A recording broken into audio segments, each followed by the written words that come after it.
За сайн байцгаана та бүхэндээ энэ өдрийн мэндийг хүргэе. Баталсан сумыг гэмтрэгээс урьдчилан сэргийлэх ажлыг зохицуулах салбар зөвлөл болон Баталсан сумын цагдаагийн тасгаас иргэн таны эрхтэн мэдлэгт зориулж эрхцэн хөтөч цуврал контентыг хүргэж байна. За манай өнөөдрийн нэвтрүүлэгт Өр хангай аймгийн Баталсан сумын цагдаагийн тасгийн хэсгийн төлөөлөгч цагдаагийн Ахмад гарид оролцож байна. За та бүгдийн өдрийн амраг ирээ. Залих гэмтрийн талаар ард иргэдэд мэдээлэл олгоё гэдээ хийгдэж байгаамаа. Тэгээд энэ залих гэмтрэг гэж яг ямар гэмтрэгийг хэлээд байна вэ? За залих гэмтрэг гэдэг нь иргэдийн эд хөрөнгийн эрхэд халтсан нийгэмд аюултай эрүүгийн хууль заасан гэмбуруутай үйлдэлийн зогц гэж өөрөөхөд ойлгож болно. За залих гэмтрэг нь одоо хамгийн түгээмэл үйлдэгдэг өмчлөх эрхийн эсрэг гэмтрэг одоо нэг төрөл хамаардаг байна. За энэ Өр хангай аймагт болон энэ Өр хангай аймгийн Баталсан суманд маань энэ залих гэмтргийн тоо хэмжээ одоо яг ямар хуваа сүүлийн үед болохоор хүмүүс одоо энэ захим залхинд өртчлөө гэдэг байдал бас илбэгшээд байгаа тийм энэ тал дээр.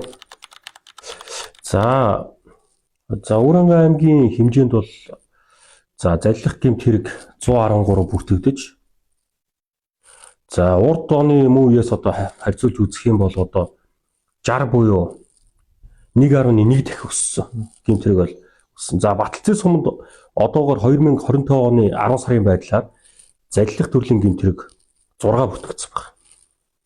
Өнөөдөр захим залхинд тийм. За тэгээд энэ залих гэмтргийн төрөл гэдэг олон төрөл байх шиг байна тийм. За яг энэ Баталсан суманд Өр хангай аймгийн хэмжээнд энэ залих гэмтргийн ямар төрлүүд маань үлдэгдээд байна. За залих гэмтргийн төрөл нь бол одоо хамгийн түгээмэл үйлдэгж байгаа Telegram залил. За Telegram залил нь болохоор нөгөө нэг даалгавар биелүүлдэг. Нөгөө даалгавар биелүүлээд ингээд залилуулдаг асуудал. За дээрэс нөгөө Facebook залил.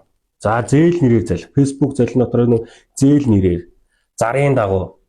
За одоо 30 тонны контейнер, 50 тонны контейнер 3 сая төгрөгөөр зарна. 2 сая төгрөгөөр зарна гэдэг. Ингээд ийм зарууд ингээд явдаг. Хүмүүс энд нь итгэдэг. За дээрэс нь зарын дагуу залилах.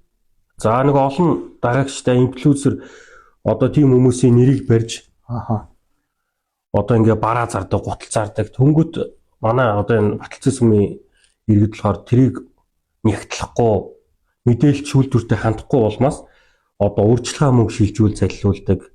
За бүтэн нөгөө нэг барааныхаа мөнгийг бүтэн шилжүүлээд ингээд залилуулдаг асуудал аягүй их үлдэгдэж байгаа. Одоо нөгөө нэг бас суглаа энэ төр яваад байгаа тийм орж байгаа. Лайв суглаа. Одоо ингээд энэ суглаа нэрээр одоо ингээд залилж байна. Ерөөсөө одоо иргэдийн ерөөсөө хамгийн л ерөөсөө энд хайхамжиг онж байгаа юм. Мэдээлэл шүүлтүүртэй хандахгүй байна, нэгтлэхгүй байна. Энээс л жолж юунд залилах гэмтрэгтэл одоо өртөөд байна. За энэ залих гэмтрэгт одоо энэ өртөөд байгаа иргэд маань ямар одоо хайхрамжгүй байдлаас үүсээд энэ залих гэмтрэгийн хохирогч болоод байна. Одоо энэ ард иргэд маань. За ерөнхийдөө хүмүүсийн одоо гинэн итэмтгий байдлыг одоо ерөнхийдөө далимдуулдаг. За залигчийн одоо уран цэцүүгэнд итгэдэг. За одоо уцаар яриад за би таны захиалсан барааг одоо Өр хангай аймгийн одоо Баталсан сум руу одоо яг одоо автобусанд тавьж байна. Ингээ явууллаа гэдэг итгүүлдэг. Амархан юмд итгэдэг. За богино хугацаанд одоо мөнгө өсөх юм шиг хялбар аргыг одоо хайдаг. Зээл нэрээр. За би одоо буцалтгүй тусламжаар танд одоо 10 сая төгрөгийн зээл олголоо. За зээл чинь баталгаажлаа. Ингээ энэ даасан та мөнгө хийж баталгаажлаа гэнгүүт итгээд мөнгө ичдэг. Ингээ залилуулдаг. За дээрэс нь одоо хувийн мэдээлэл дасны дугаар пин код бусдад одоо дамжуулдаг. Ард иргэд одоо нөгөө өөрийнхөө мэдээллийн нууцыг ингээд хайхрамжгүй байдлаас дамжуулснаас болж өөрөө хохирогч болоод байна гэж ойлгож байна. Тийм. Захим одоо энэ захим төрлийн залиланд одоо өртөхгүй байх тэрнээс урьдчилан сэргийлэх одоо ямар аргууд байна вэ? За урьдчилан сэргийлэх аргууд бол ерөөсөө бол хамгийн ихэнд бол хийх ёстой юм бол хувийн мэдээллээ хамгаалах. За мэдээлэлд одоо шүүлтүүртэй хандах. За дээр нь мэдээлэлд одоо шүүмжлэлтэй хандах. За ерөнхийдөө захим залиланд үржих хүмүүс одоо захим хэрэглээнд яаж хязгаар тогтоох. За с жигтэй мэдээлэлд ер нь итгэхгүй байх. Ер нь л одоо тухайн мэдээллийг сайн нягтлж ижил одоо жишээ нь одоо хүний утсанд мессеж ирлээ, та банкны мэдээлэлээ баталгаажуулна уу гэдэг ч ирдэг ч юм уу, ингэж хувийн мэдээлэл алдах. За нөгөө талаас чатаар нэг таньдаг хүнээс нь ч юм уу, дарга зэрэгээс нь ч юм уу, найз нөхдөс нь ч юм уу чат ирэнгүүт за чи над тэдний үүрэг зээлээд өгөөч гэд чат ирэхэд оо за манай найз дарга ийм хүн чат бичэнд би мөнгө ингэ шилжүүлчихье. Энэ хүний л чат юм чинь гэдээ ойлгодог. Тэрэн дээр зүгээр буцаагаал залгаал за та мөн үү надад чи чат бичсэн үү ингээд асуугаал нягтлахад ерөөсөө эргүүлэл нэг л залах гэд залих гэмтэргээс өртөхгүй байх боломжтой. Иргэн өөрөө энэ мэдээлэлтэй шүүлтүртэй өөртөө ингээд одоо юу гэдгийг бүх юмдаа хяналттай байх юм бол бас сэргийлж болох. Тийм сэргийлж болно. Асуудал байна тий. За одоо энэ манай суманд Өвөр хангагийн Баталцын суманд одоо энэ залих гэмтэргээс одоо яг ямар төрөл нь үйлдэгдэв? Яг одоо нөгөө бодит кейс гэдэг шиг одоо ийм залилагдсан тохиолдлууд дээр одоо анхааруулга хөрвүүл одоо ард иргэдэд тий. За одоо Баталцын сумд бол Facebook одоо зарын дагуу одоо залилуулсан тохиолдлууд бол ерөнхийдөө дийлэнхийн эзэлж байгаа. За энэ муу адил би түрүүн ярьсан. За энэ одоо Facebook нэрээр энэ залилж байгаа залилангаас өрөөсөө яавал өртөхгүй байх юм бэ гэх юм бол энэ хувийн мэдээлэлээ хамгаалах, за мэдээлэл шүүлтүүртэй хандах, ямарваа нэг мэдээллийг заавал ч нягтаж шалгаж авах хэрэгтэй. За одоо захим хэрэглээндээ одоо хязгаар тогтоох хэрэгтэй. За с жигтэй мэдээлэлд одоо итгэхгүй байх хэрэгтэй. Энэ одоо хідэн дадлыг ингээд өөртөө хөвшүүлчихвэл одоо энэ залилах төрлийн гэмтрийг дамаа энэ захим төрлийн залилах гэмтрийгт одоо өртөхгүй байх боломжтой.